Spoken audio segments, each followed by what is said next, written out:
Welcome to Entreprogrammers Podcast, the podcast for developreneurs, the podcast where you get to be a fly on the wall listening to real conversations of three developers trying to tackle the challenges they face as entrepreneurs. Fired off All right, we're live. And my sound just went out. Oh, no. Great. We can say whatever we want about John. Oh, it's back now. Okay. That's weird. He knew we were going to trash talk him. Man, I saw Noah did this video. He took his AirPods into the shower. What? Yeah. Are they supposed to be waterproof? I'm definitely good. You know, you remember when people were doing those prank videos where they were like putting their iPhone in the water, like the new iPhone before it was. Now it is actually waterproof. I think now you could actually do that. But and everyone was breaking their iPhones. Yeah. So I'm definitely gonna check it out first, like Google it before I do it. But I don't think he would do that. So I'm pretty sure that they are totally waterproof. You can definitely do the shower thing. Interesting. My favorite prank videos were the ones where they had people drilling holes in their iPhone 7s for the headphones. Nice. Did you not see any of those? Oh, I haven't. No. Someone was telling me about one though about a craft. What was it, Josh? It was like Oh yeah, it was the artisanal firewood. Yeah, we were at Roundtable, the Perry Marshall Mastermind, and one of the guys there he does like cabinetry. So he's a woodworker and he has a cabinetry shop, custom cabinetry, and he was telling us about there's this great guy who like is totally busting on the hipster, kind of the hipster artisan vibe, and he does this. He's got these really elaborate videos where he sells artisanal firewood. So. Nice. Yeah. Oh, people are funny. So we just got back from the Perry Marshall Mastermind group, which was good. I think just not as valuable as like maybe the first time we went. We talked about the book launch stuff, and that there wasn't really much input on that. Most people haven't really done a super big book launch. One thing that it's been funny, Josh and I have been discovering, at least I don't want to speak for Josh, but I've definitely been discovering, is that like every time we hire like an expert to do something, we know more than them. Like it's just, I mean, it's not to like toot my own horn or anything, but like I read a lot of books. I read a lot of we stay up on all of the stuff as far as digital marketing, as far as selling things online, entrepreneurship. So there's really not like, it's really hard to find someone who I can't remember last time someone blew me away with their knowledge of something that I didn't know that I needed to know. Right. It's so. I think there's just that. There's only so much. Like there's not as much depth as, you know what I mean. Not that there's can't be like. I'm sure like there's people that can run Facebook ads that that have super specialized skills in that. But I'm talking about it in general stuff, because we just been having, and that's what the reason I'm saying that is because with the mastermind, it's like we're just not going to get. Like no one is going to say something that is going to blow us away that like we haven't considered that or thought of that. Right. We've got an abundance of ideas now, like of plans, and what we lack is the time to get them done, or possibly the prioritization. But that's the biggest problem in our business. We're not at a point where it's like, oh shit, what do we do? Our widgets aren't selling. Like, right. Like how do we take our widget factory to the next level? There's nothing like that. So yeah, we also lack the ability to hire people to help us execute. So you've been hiring people and they're not getting the stuff done, or are you having trouble just finding people in the first place? I don't know how much you want to go into this right now. But John, I'll let you take it away. Well, I would say that, I mean, the big thing is the lesson learned, like what Josh and I were talking about this, but essentially we had some money. Okay. Mhm. Having money is the more money you have, the more problems you have. Right. Having money is a problem because you want to spend the money to accelerate growth. Mhm. And just like a ridiculous startup that we make fun of, we did kind of a similar. Well, one caveat to that too is that we're in a weird situation because I'm not fully vested yet. So any money that we make, John gets to keep, and I have to pay taxes on. So that's like, yeah. So it's just we've been trying to keep our profit to basically zero. So that's a consideration. Although I can pay myself bonuses, I just have to pay taxes on that. Yeah. So Yep. so we can pull the money out if we need to. We don't have to like spend the money, but it's it definitely doesn't hurt to spend. And I want to invest and grow the company. So anyway, it's not like we're just like throwing out $100 bills and whatever. But the point is that you have my address. we are trying to like hire out services. We're trying to leverage time, right? I mean, I painted kind of a nasty picture, but we're trying to leverage time. And so we've hired people recently to do things for us that we wanted to hand them some cash and say, here's the cash, give me the result. Mm-hmm. Okay. Mm-hmm. And so one of them was with the book launch. One of them was with native commerce, with the content marketing stuff. And the thing is, like, I think in both of those cases, well, I think there's two things going on. One of them is that, like, in the case of someone who doesn't know anything about selling a book online or launching a book, they probably would get what they're paid for, a decent result. In the case of someone who doesn't know anything about creating a blog and creating content and SEOing it and have any kind of content production, they probably get what something like that. But we have expertise in both those areas. So by trying to like hand those off, what we sort of learned is that doesn't work. Like, you either have to be the project manager or the implementer. You cannot be why can I never say that word? Financier, is that the word? Financier. Yeah, I think that's how. Yeah, financier. I don't know, it's French.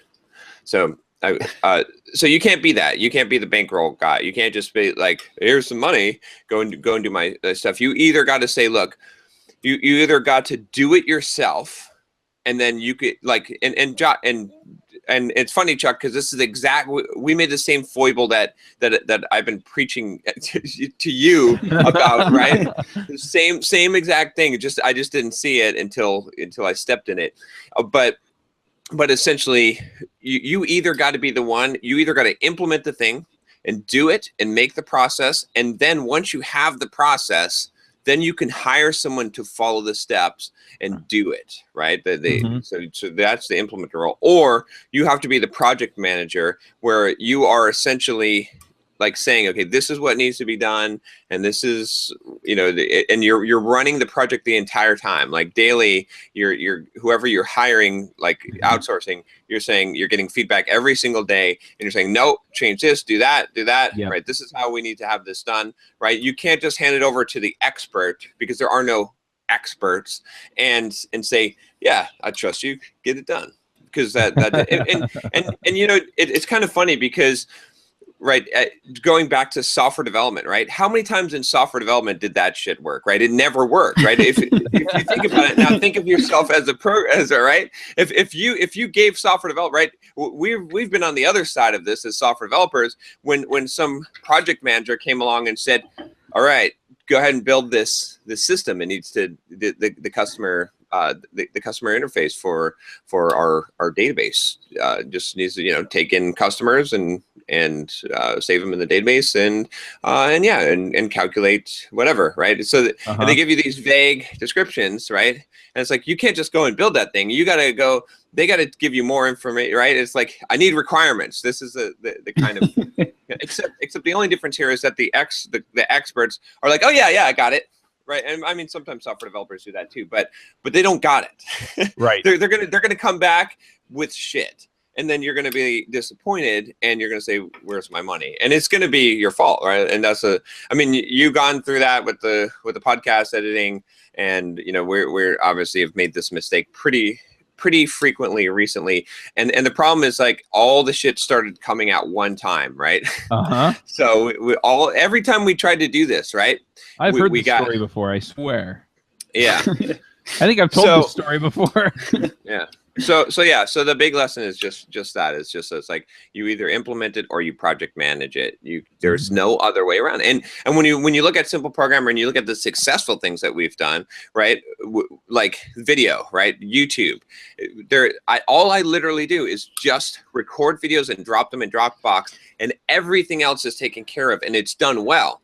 Now, why? Because when I first started doing that process, I made the process. I did it manually. I edited the videos. I came up with the process for how it works, and I did the exact flow. And then when I hired Rodrigo to do that, he followed that process. Now he's changed the process and improved upon it, but that's why that worked. Same thing with the blog, right? We've got an awesome editorial team that runs the blog, but that was more of a project management. When I first hired Elisa and her team, what I did was I went and I said, okay, this is what I want. And I worked with her very closely to tweak the results to get what I wanted. I didn't just hand her a pile of cash and say, make a blog, have a bunch of blog posts on it, right? I went back and forth a lot of times, and I was managing that project. Same thing, again, 99 Designs. We get excellent work from 99 Designs, but 99 Designs is not something that you say, here's $800, give me a logo. It's something where where every day you go in there and you manage that project and you work on it and you say, okay, tweak this thing. Okay, this is good. This is not good. Right. And then you get a fabulous result.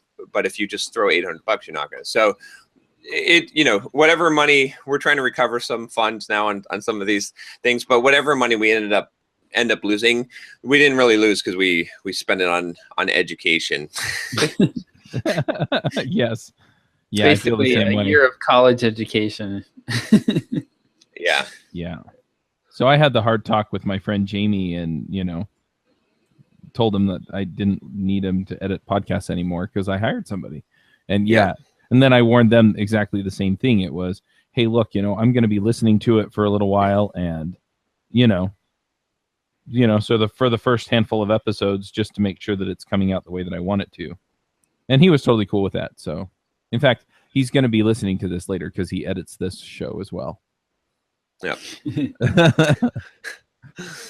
But so it was and it's funny too because we've got a guy that's like an SEO, or he's removing our copyright infringement stuff, and I was gonna just pay his $100 a month because he showed some result. And then now I am giving him shit. I'm looking and I'm like, is there any stuff that's still out there? And if there's any shit that's out there, I am not paying him. I am not going to sign on any kind of contract. Like, I'm going to show him how to do his job. Like, I'm going to go and search every time he comes back and say, look, I found more shit. So like, until you figure out, like, go look on YouTube, like unless he can actually do exactly the way that I want it done, I am not paying him. So. Yep. But so you hired your guy. How's that working out with the podcast? So I think last time we left off, we were talking about doing an Upwork job. Yeah. So I listed it on Upwork, and Eric, who edits this show, listened to the show and said, "You're looking for an editor?" I said, "If you want to audition with the other people, go ahead." And so I gave him the same instructions and audio file as everybody else, and he was head and shoulders better than anybody else I got on Upwork. Oh, awesome. There you go. So I was like, cool, you got it, So, so we sat down and we figured out what it's going to take to make it work. And then I had a hard conversation with my friend Jamie, who runs the podcast editing service that I was using. And, I'm just like, I don't know how to say this, but I can't do this anymore. Yep. And so anyway, he was really gracious about it. You're supposed to say it's not you, it's me. I basically did. I mean, it was just like, I was like, look, some of this is, your folks just don't communicate well. Right. And some of this is your process is a total pain in the butt.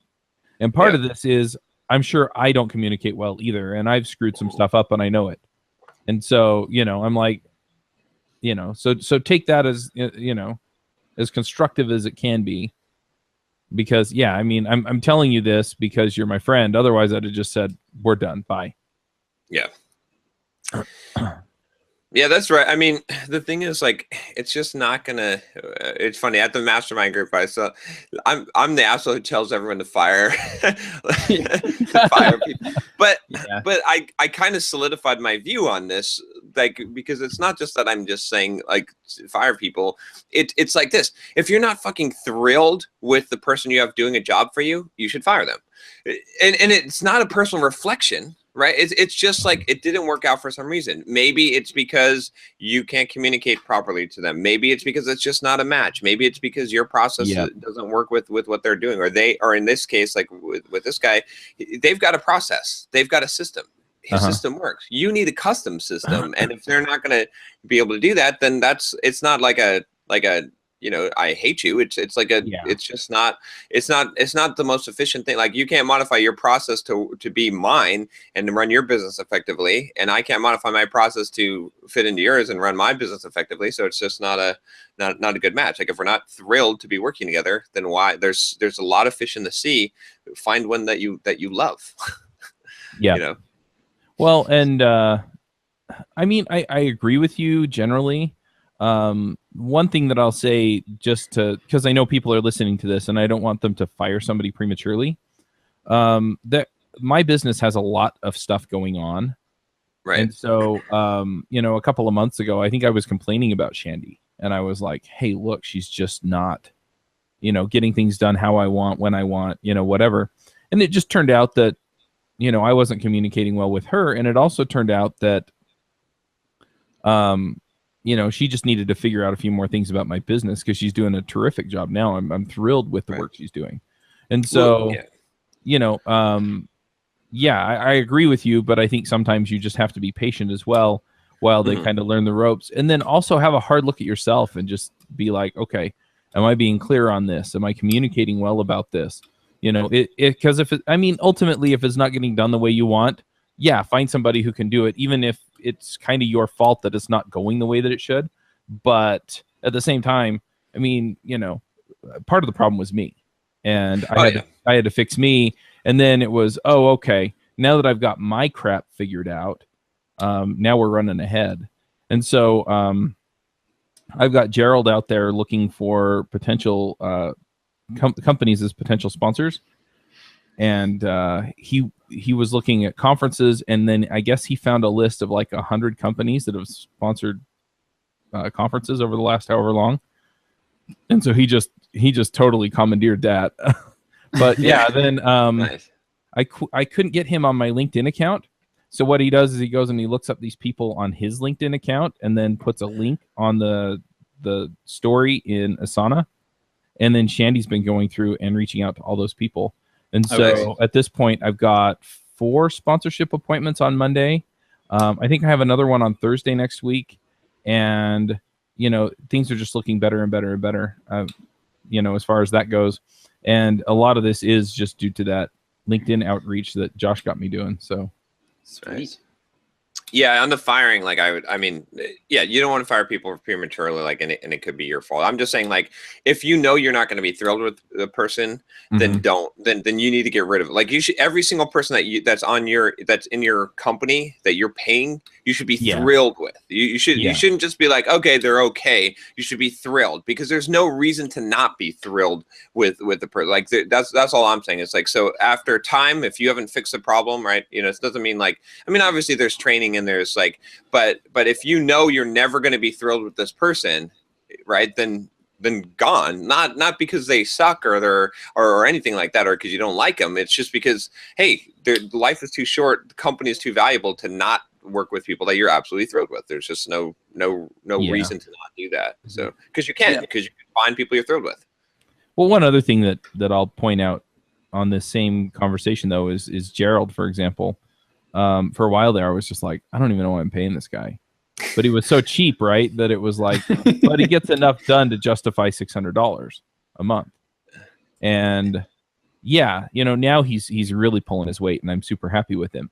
But I mean, that was another thing is, I wasn't necessarily thrilled with him, but he was getting more than $600 worth of contributions into the business. Yeah, I mean, I would say though that that's okay, right?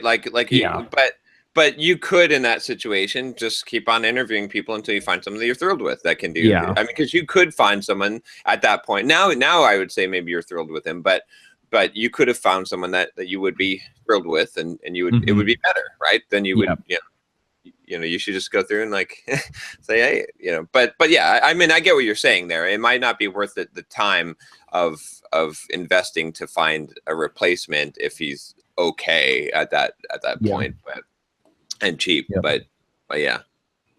Yep. And then so anyway, those are just some thoughts on you talking about the hiring and stuff. Yeah. I mean, I have some other things going on, but I don't know if you were done extolling the pains of hiring and stuff. Audio cut out again. He can't hear us. Did you lose audio, John? There we go.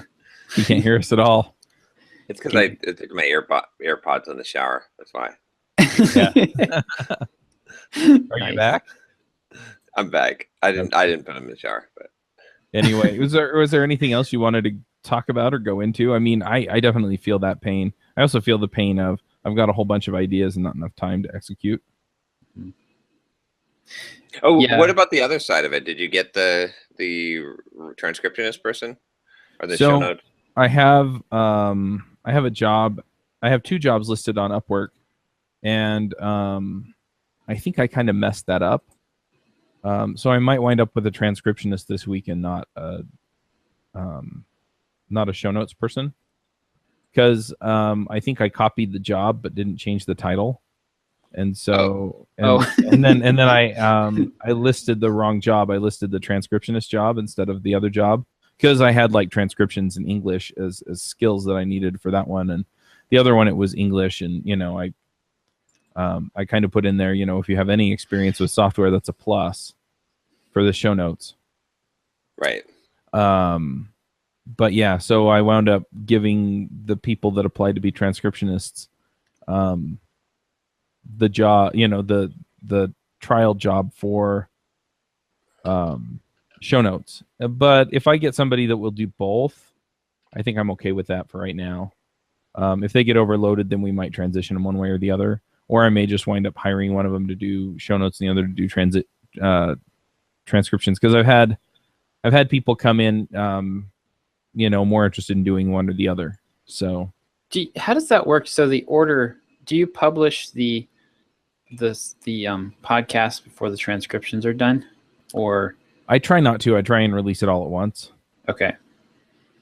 So actually having somebody that could do both would be nice, because they could do the transcription and then build the show notes right off of that, versus having to have 2 people listen to the episode. Yep. That's kind of what I'm thinking.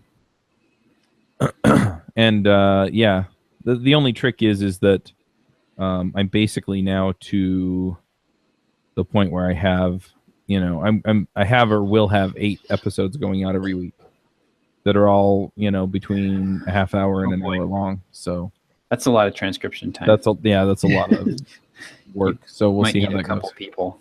Yeah, that's kind of what I'm thinking. So, I mean, the division of labor there makes sense to just do it as show notes and transcripts. The other thing is if I could find 2 people that do both, and then just, Yeah, probably having just having the transcriptions done first is that usually how you do it, or do you do the show notes first and then in the past? So in the past,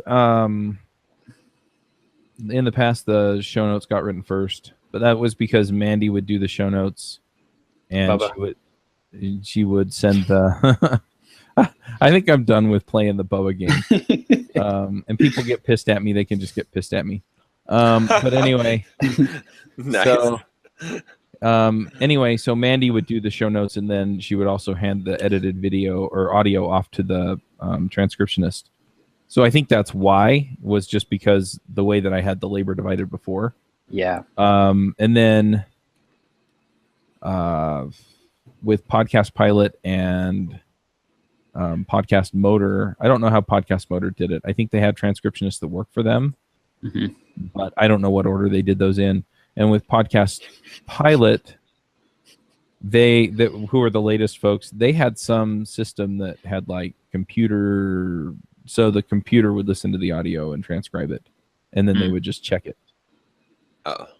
And I don't know what system they were using. So They just had somebody hold Siri up to the there we go. speaker. Yeah. Yeah, I did find a transcription service like that called Trint.com. And I gave it one of my episodes, and it butchered it. It was bad. I was like, Yeah. I can't even work through this to correct it. Like somebody would just have to go through and just retranscribe it. So I'm sure that technology will get better, but right now, I've been waiting for that technology to get better for about 15 years, so I'm kind of skeptical. Yeah. Well, I mean, the Amazon Echo and stuff seem to understand things semi-okay, and so I thought maybe, given enough context, it could figure it out, but that wasn't the case. So, yeah, we'll see what I get back today, and then if I have to list for show notes, I'll do that. But I kind of like the idea, now that I'm talking it through with you guys, of hiring somebody to do both the transcripts and the show notes, and then if I need two of those people, get two of those people. Yeah, that makes a lot of sense to me, because that they're going to be familiar with the content, so they're going to produce really good show notes. Yep. Because they'll have transcribed it. Yep. So as long this is good. Yeah. As long as they're competent writers too, and not just transcriptionists. So yeah, but the show notes, I mean, I'm really not asking a lot. I want timestamps for kind of the major transitions in the conversation, and then with just kind of a brief description of what it is. And by brief, I mean like discussion on blah blah blah. Okay. And then I want bullet points for sort of the minor points within the conversation and any links to anything that we mentioned. And that's it. It'd be interesting to look at is how many people actually use the show notes. Like maybe to put Hotjar on some of your pages and see how many people are clicking. Well, I mean, you could analytics to see how many people are clicking the links. I mean, obviously you've got some, but it'd just be interesting to see what those numbers are, because that could help inform you on how much to dedicate to it. Yeah. What you do. But you might be able to, since you do have the full text transcript on the page, you might be able to just go with a straight, like just any links that they include and eliminate like the summary pieces.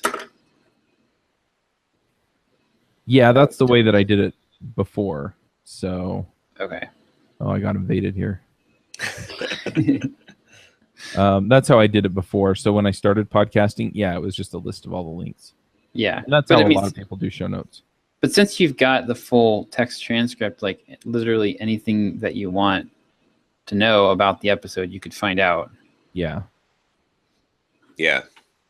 But it'd be worth looking at. I mean, all in all, though, like you're taking the right approach, because you've got to. I'm glad to see that this is your special sauce, right? Whatever your custom process is, like what you engineer to be the right way to produce your episodes. That's going to be this is where you've got to invest your innovation, right? Like figuring out how to do this better than anyone else that will work for you, because you're once you have this down and you're a production machine on the getting the podcast from the recording studio to out the door, then you can up your volume. Right. Yep. And so you can actually start producing more podcasts if that part becomes easy. So and at lower cost, right? And that, so that's, it's like a cost savings automatically across everything, right? The more you innovate here, it's like increasing your miles per gallon if you're in your vehicle, right? It's like what you innovate here has a, gets multiplied by, your fleet of podcasts. Yeah. Well, and the other part of this for me at least is yeah, I mean, I'm working on, I'd like to get it out this week or next week, get the Kickstarter up for the React and Elixir shows. And then getting down to all the things that I want to do that I don't have time for. I got the website up for my beta for the Get a Coder Job thing. But, I need to re-record content and really clean it up. And so, yeah.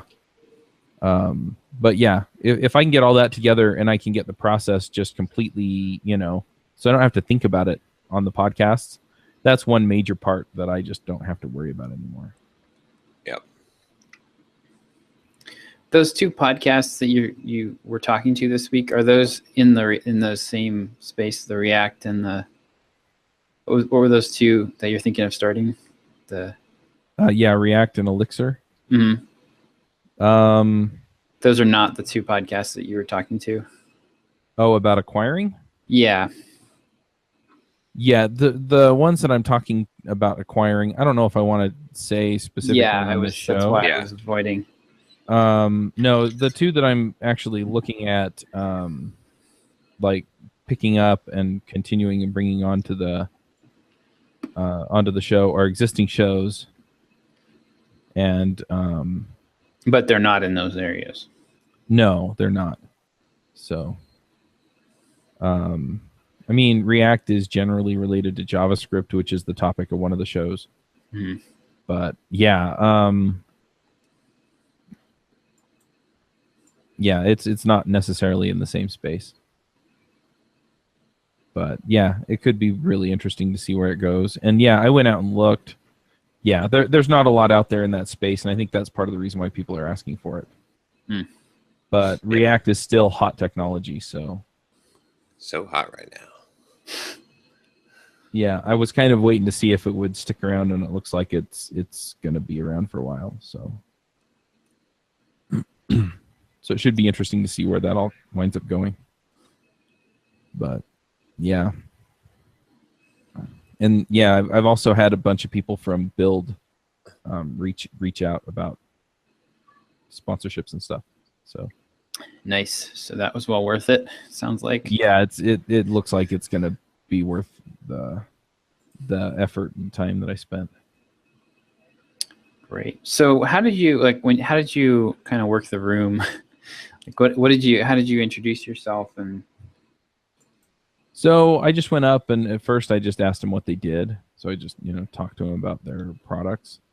And then usually what winds up happening is they look at me and they go, "So what do you do?" And I say, "Well, I'm a podcaster." And then they're like, "Oh, well, what are your podcasts about?" And, I talk to developers. And, then they start asking questions about how much traffic and things like that. And the thing that really got people interested, and I'm seriously considering adding another show to DevChat that I and maybe a few other people contribute to. But they were all very interested in doing like product demos and webinars where they can show what their product does. And then, so that those would be sponsored content, but then rolling that into a podcast sponsorship. So it's, hey, you want an introduction, and I can kind of give not necessarily even a testimonial of the product, but I can give a testimonial of the webinar, right? And it's, hey, if you want to learn more, go check out the webinar we did. Yeah. And, and then the webinar has the introduction and the walkthrough and, that's does the sales pitch for them and things like that. So, then we can try it and say, okay, how does it work when we send, what kind of conversions are we getting on the webinar, and what kind of conversions are we getting, just sending them directly to you. Mm-hmm. But I've also told them about a few of the other sponsors who have done things like they're giving out T-shirts for people who sign up and stuff like that. And those seem to get at least trial signups. for those companies because people want the shirts. And so I'm like, if you want to do something like that, that works too. And so, yeah. So they're picking their brains that way. And then a few people from Microconf. So I set up Blue Tick for a follow-up for Microconf. And I've talked to a few people, and I've had a few of them actually get on my calendar. And one or two of them, we were talking, and we weren't even talking about sponsorship. It was just, hey, let's catch up. And then, you know, by the time we're done, it's like, oh, well, I'm going to put you in touch with our content marketing guy and see about, you know, sponsoring some shows. And, you know, it really comes through. The other thing is that I've kind of changed my philosophy on sponsorships, probably over the last 6 months to a year. Before I was just trying to sell the space. And that's what I was about, selling the space. But at this point, I really want to bring in sponsors and make it pay off for them. Mm-hmm. And so I'm a little bit more invested in doing whatever it takes to make sure that they at least recoup their money. I mean, ideally, I'd like to see them get a huge ROI. But, you know, if they can't even recoup their money, then I'm going to do what I can to make it work. And so I've been telling people, too, I'm like, you know, let's sit down. Let's make a strategy for this. You know, figure out how you can get in front of people in the right way so that we can make sure that this pays off for you. And so we're not just talking about spots on the podcast. You know, we'll make videos, we'll do webinars, we'll do whatever it takes to make sure it pays off. And then, you know, so you're essentially, you know, initially you're probably just going to pay for the ad spots, you know, but for some of them, you know, they have visual stuff, you know, they have UI components and stuff. I'm like, that's all visual stuff, and it's much easier to show it than to tell about it. And so, you know, let's do a webinar, and I'll just factor that into the, you know, the sponsorship. So you're essentially paying for 13 episodes and a webinar, you know, so you'll pay an extra $1,000 or $2,000. You know, and that's enough for me to get invested enough to go spend some time getting to know your product a little bit better. And that way, when we do the webinar, I can get in and I can just interject where I need to, or I can do the webinar myself and we can have one of your people there to answer my questions when I get stuck. But, you know, that way, yeah, it's enough to where I'm going to go spend the time and then, you know, do the marketing to get people to go check out your product. Mm-hmm. And then, you know, and then we do the sponsorships and we say, hey, look, you know, I did this video for whoever the sponsor is. And, you know, anyway, so that got people really interested too, because I think a lot of times they talk to people who are looking for advertisers and all they hear about is, here are the traffic numbers and here's how you buy space. And to have somebody come in and say, look, you know, I want this to pay off for you big, so we're going to do what it takes to make it pay off for you big. You know, as long as I'm getting what I need, you know, as far as getting paid, you know, we'll do it and we'll do whatever it takes. And yeah, that was a big selling point for a lot of people too. That's cool. Nice. That makes a lot of sense. It doesn't scale, but it will get you like the long-term sponsors. Like, yeah, I think that will make sense. And I guess it doesn't really have to scale to that. I mean, you only have so much space to fill. So right.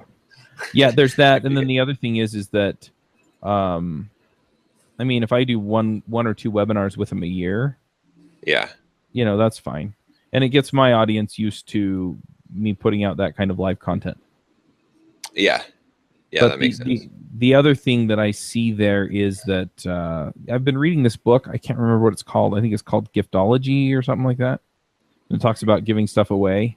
And so anyway, it's just kind of an interesting idea of, you know, you give something not expecting something in return and building relationships that way, which is also an interesting way to go.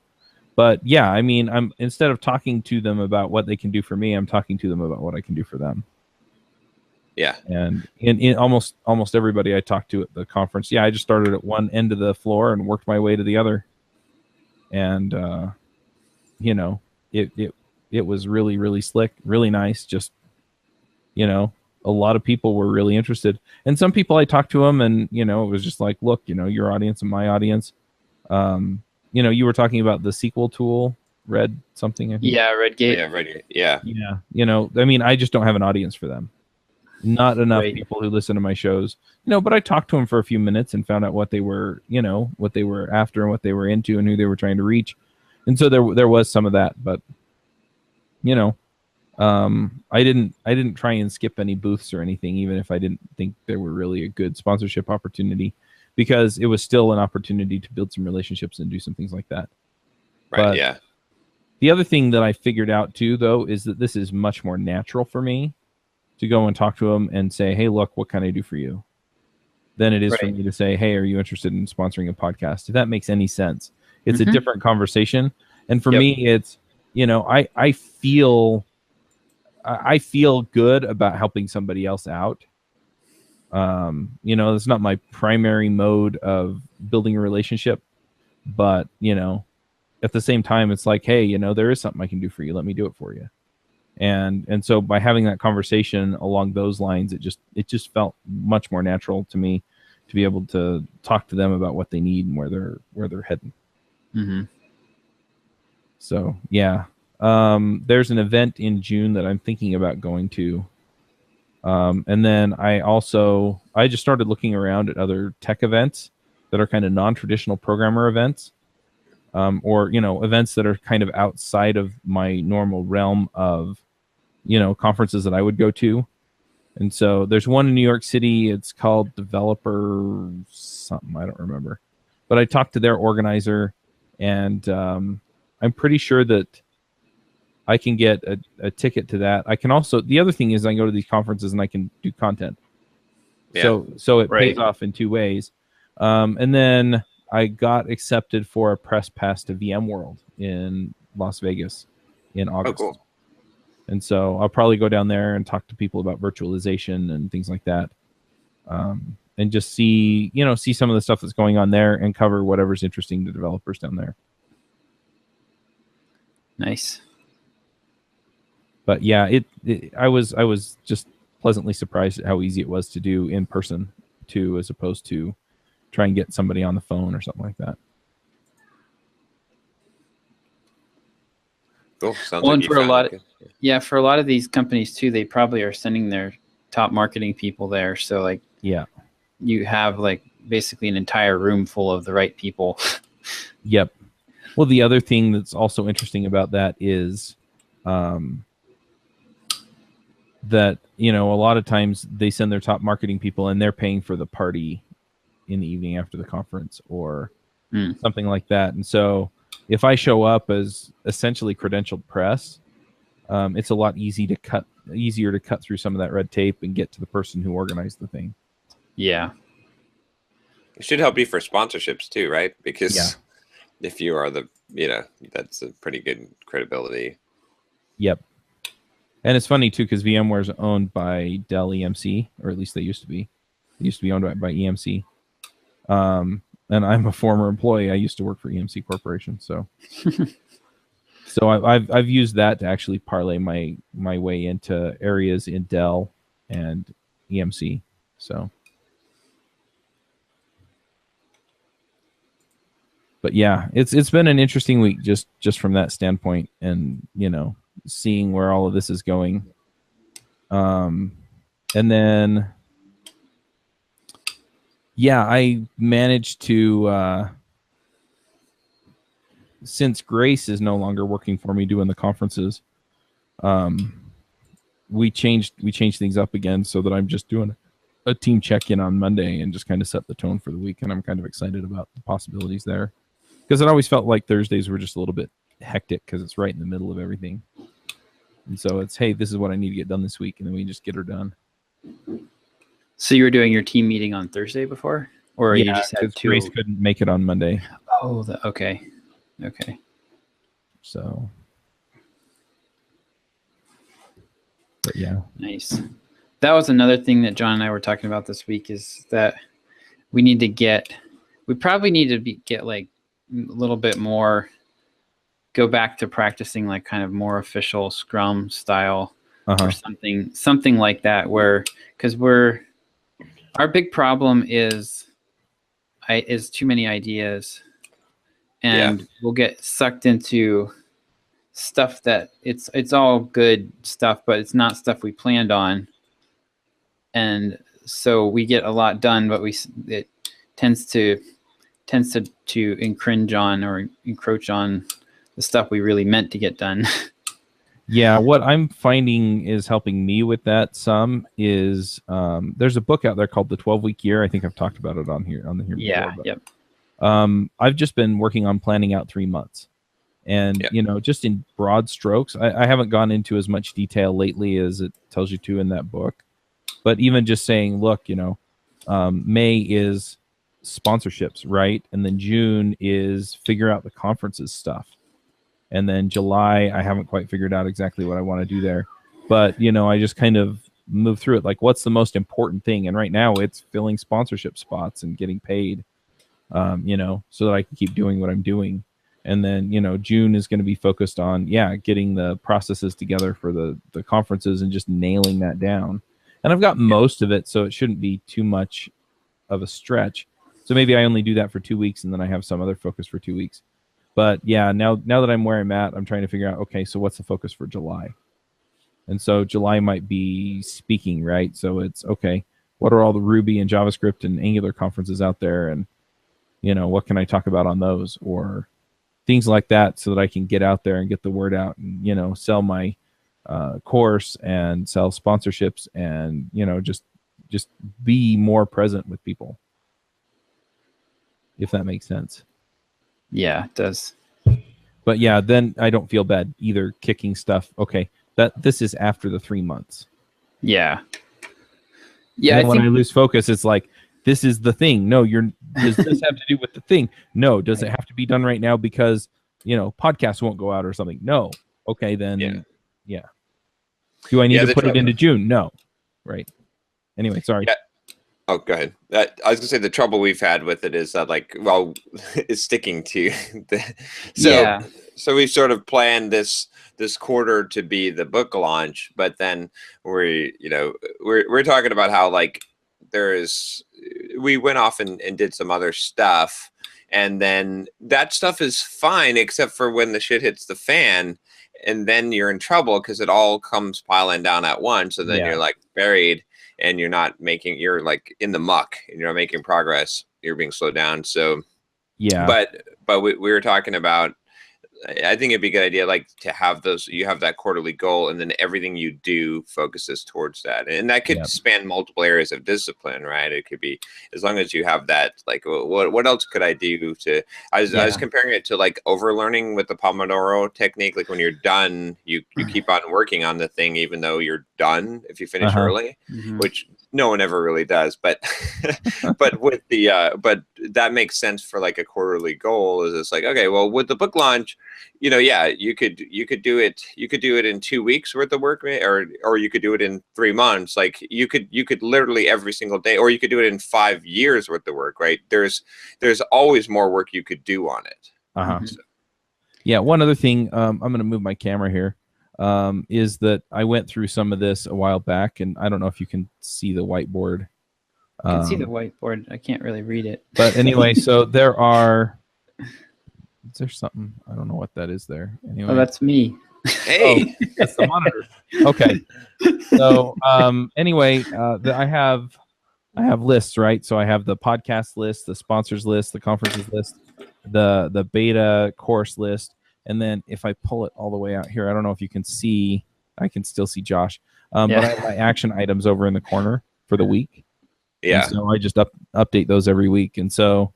Yeah, if I start working on something else and I look over there and I'm like, oh, that's not on my list, right? So my action items for the week, basically are boiled down version, what I'm going to do this week to get toward that monthly or quarterly goal. And just by having it up on the wall in front of me really helps. So this week's action items are up as fill up next week's sponsor call spots, which I've kind of done for Monday. I haven't quite done for Thursday. But Shandy and Gerald kind of took that over. I was complaining about doing it, and they were like, "Oh, well, let us do it." And so so Gerald is finding the companies, and then finding people to reach out to, and then Shandy has been reaching out to them on LinkedIn, and then she can just drop them into the blue tick sequence when they add me. Nice. And then hire a new editor, which I did. hire 5 trial show notes people, which I did sort of. Clean up my desk because I can turn this the other way. My office is clean now except for the desk. So just sweep it all off onto the floor. yeah, there we go. Well, I didn't now then you specify, have, did to I? update you have to update your list to say clean up floor, but you're good. Yep, and then fill up the podcast schedule with guests. So, I mean, that's what I'm working on today because, cleaning up my desk and doing the podcast schedule are the only things left on my actions list. That's cool. But yeah, so then I look up and it's like, oh, I'm fiddling with the beta again, but I haven't finished the things on my action items. So then I kind of reprioritize. And sometimes I change up my weekly action items if something hits the fan. But Right. Yeah. I think what we need is like a shock collar. What we need is a Trello plugin with a shock collar, Yeah. extension to it. So, really redefines the word Zapier. yeah. But yeah, I Well, think one thing too, like I just discovered in general. Oh, does my sound go out again? It's weird. We hear you. we can hear you. Yeah. There we go. All right. One thing I discovered in general is that if you, so you take on these little things and you don't think about the cost of the long-term consequences of those things and the cumulative effect of those. So they pile up over time, right? So that's one thing that always like it. So I end up with a whole bunch of overhead, right? Because I've scheduled things on a weekly basis, or I've made these small commitments, but all those small commitments add up, and then pretty soon it's like, wow, I'm in email for 2 hours. But why? And some of it's because, it's all these little things that I have got going on. And there's it's just like one email a week from each one of these things. But, that adds up when you have a whole bunch of things going on. So the more of the things that you have going on, you got to check the stats on this. You got to look at this thing, deal with this little thing there. And then pretty soon you're spending a lot of time on little stuff, and you wonder where your time is gone. So I've been trying to be very disciplined now about saying, okay, I have to cut down and I cannot add, even if it's small commitment stuff. Like I was talking to Manny, who runs the 2000 Books site and YouTube channel, and we were going to do a weekly book review. And that sounds great, and I'm all up for doing that. And it's only maybe half an hour once a week, and it would create some good content. But if I do that, I was about to commit to that and put it on the calendar, and then I was like, nope, I can't do this, because if I do this, then that's one more half hour that is fixed into my schedule that I have to actually reduce things down, so that I've got time. And you've got to have that certain amount of flexible time also, I think, to deal with this unexpected stuff. Because I just got I got hammered. I'm still buried. I'm still working my way out from, I went for the weekend to up to LA. And then right afterwards, we went for 3 days to this mastermind retreat. And I was basically, at the mastermind, during lunch breaks and stuff, I was trying to handle fires and catch up on stuff. And I'm still I was like, wow, 5 days of should not bury me so badly. So I got to figure out what is wrong. Yeah.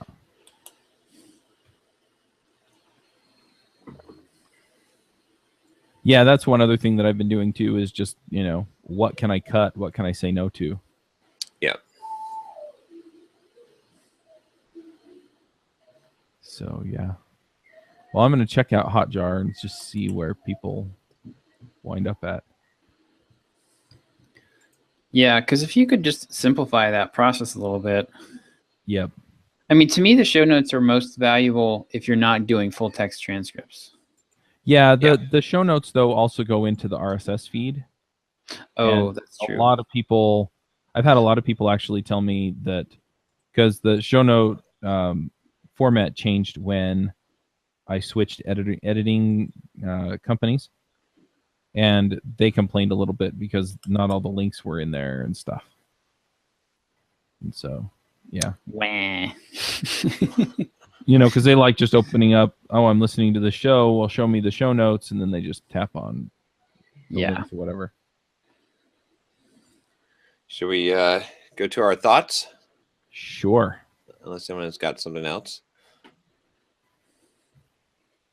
Let's do it.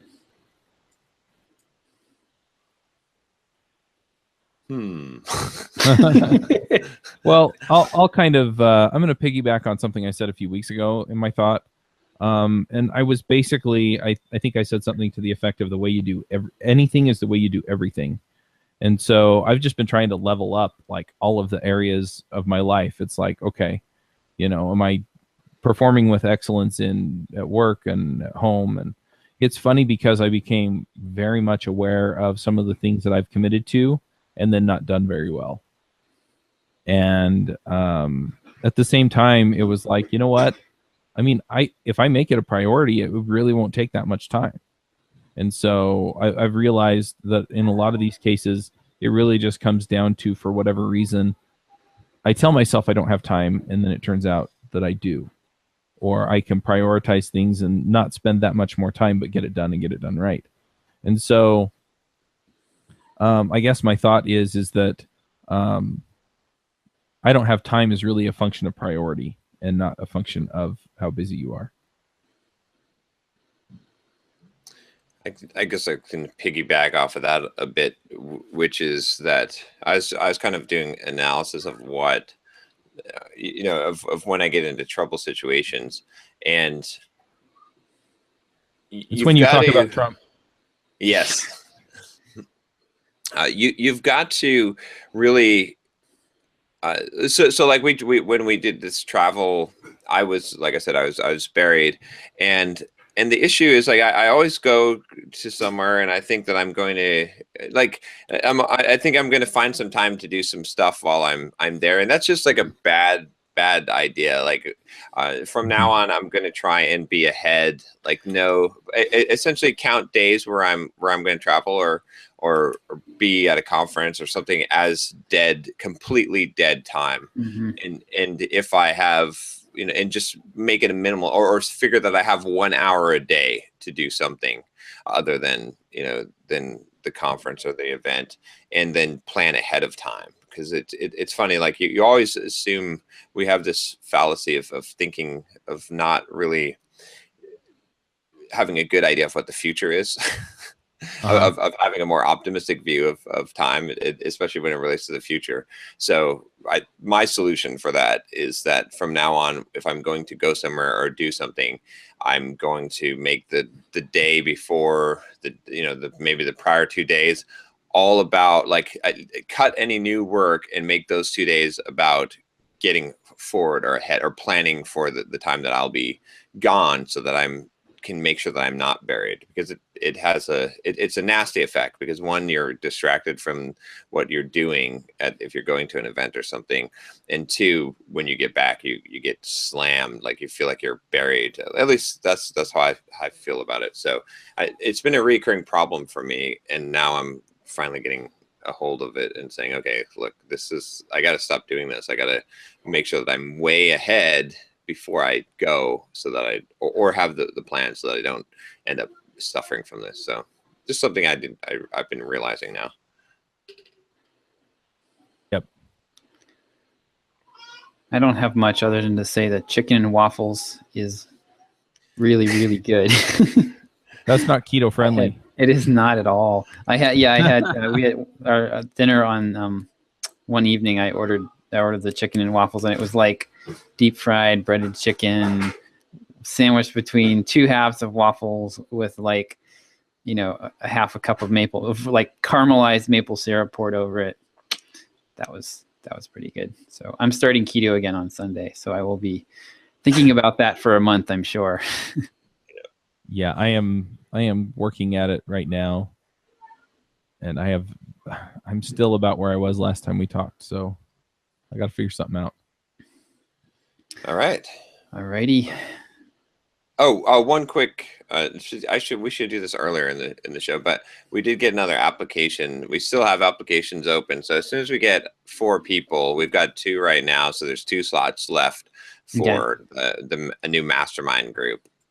So it's entreprogrammers.com/apply if you want to apply to be part of the mastermind group. Like I said, once we get 4, then we'll spawn off a new group.